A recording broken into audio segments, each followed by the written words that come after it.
qaar ka mid ah madax dhaqameedka iyo saraakiisha ciidamada qaranka Somaliland ee deegaanka El Buux ee gobolka Badhan ee Somaliland ayaa beeniyay in ciidamo ka tirsan guutada 39aad ay ka baxeen kuna biireen kuwa maamulka Puntland waxaana saraakiishan iyo madax dhaqameedkani ay sheegeen in ay weligood ay ahaayeen Somaliland iminkana ay yihiin Somaliland wana kuwan saraakiisha ciidamada qaranka iyo sidoo kale madax dhaqameedkaasi oo ka hadlaya arrimahaas iyo kuwa kale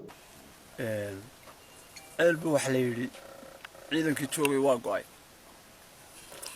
ciidankii joogay waa joogaa wuxuu joogaa ciidanka guriyihiisii wuxuu haystaa caqiidadii uu haystay Somalilandnimada ahayd shaqadii ciidannimada diyaar buu u yahay wax ka xumina ma jiraan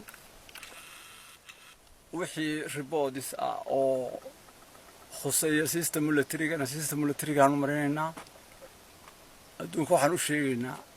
عيدا كي وكا وعافي ما تقبا قلوبهان يمسك حام وعافي ما تقبا هلا صعدوا سوماليلاند هلا صعدوا أنا وحرجينا دولة السوماليلاند ودولة دي إني سو هجاجس وأنا سو هجاجس ururkii labaad iyo taliskii Somaliland baan nahay waan ahaan jirnay qalbigayga iyo niyadeyda sidii ay bay tahay wax yar oo ururkii labaad baan naga go'ay inta taliyaha uu sheegayna bay arrintu noogu dhantahay oo noo tahay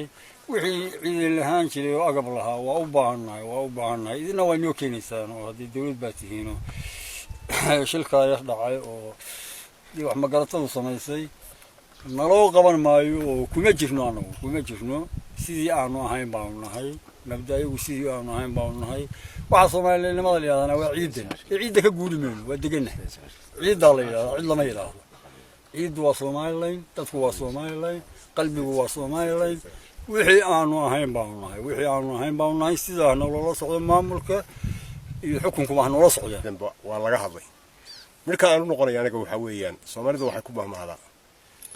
ishii bugtay ku bikacso hees bay ahayd ishii bugtay ku bikacso ragii lahaa shalayto ama maanta lahaa waxba go'ay ciidan baa burburay ciidan baa kala go'ay deendhiina idin macallina saxaafada iyo kamarada baa idin ka soo bixi doona wixii waa ka waa idin muuqda indhiina idin macallina maamulka Puntland gacmay badan buu muddo nagu waday degmada ku waday geeska inta tan sanaag bari ku waday gacmayntaasina wax badan oo looga dulqaatay baa jiray oo ay uga dulqaatay dawladda Somaliland iyo ciidanku uga dulqaateen waxaad moodaa wax la yiri waraaba gaboobay yani waa ruuga caalaleeriye baa waxa diritiisa ruuga diritiisa loo tagabiyay hadii la deyn waayo gacmayntu joogsan weydo oo eriga iyo maalin walba waxa kan la wada ay joogsan waayaan hadda diritooda loo tagayay Somaliland diriteeda loo tagayay annagana ugu horeynaa waxna qarsan mayno ciidan wax ka qarsanayna ma jirto dalka yagii baan joognaa dawladdeedu waxaan joognaa dawladdeedu baan la joognaa yani haddaan meel kale weyno geed hoostiisa aanu ciidan ku ahaanayna wax kale jira ma jiraan wax la yiri tuka wuxuu yiri anigu intaan u yarahayna yani waa ku midhaha intaan u weynahayn waa ku geedaha xagga odayaashana waa ku tirsanahay odayaashana de waa raaca hadda ciidankana waa kamid ahay inna deer anaga la yiraahdo Xuseen Xaaji Usmaan la yiraahdo cidii uu imanaysana waa u diyaar baa loo yahay wax soo taagi karaan ma jiraan cidii uu imanayso ka qoranaysa wax oo gobolka imanayso saldhiga ka imanaysa waa loo diyaar cid is hortaagayso waabinaysaana ma jirto afarta inaan halkan galay wajaha kan galay iyagu wax dhibaatay meesha ku hayaan ma jirto haday dhibaato keenan de waa la dhibaatayn haday dawladayaan waa la dawladayn waxaan ka warramaynaa ciidankan aanu hortaaganahay indhihiinaad ku aragtaan waa ciidan Somaliland dalkuna waa Somaliland ciidankuna waa Somaliland magaaladuna waa Somaliland dadkeeduna waa Somaliland hadday magaalo tahay hadday ciidan tahayba waxay leedahay dawladdan ka rabnaa 198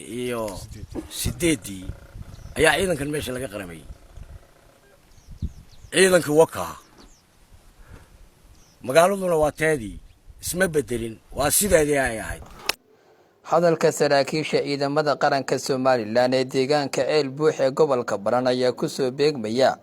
kadib markii ciidamo ka hadlay deegaankaasi ay sheegteen guutadani iyagoona sheegay in ay ku biireen ciidanka maamulka Puntland cabdilaahi maxamuud muuse xudayfi Ariel TV. adeega cusub ee shirkadda dahabshiil iyo dahab haddaba macmil adeegan cusub ee casriga ahi waxa uu ku sahlayaa in adigoo jooga gurigaaga ama goobtaada shaqo aad lacag ugu xawishid asxaabtaada iyo ehelkaaga jooga daafaha dunida.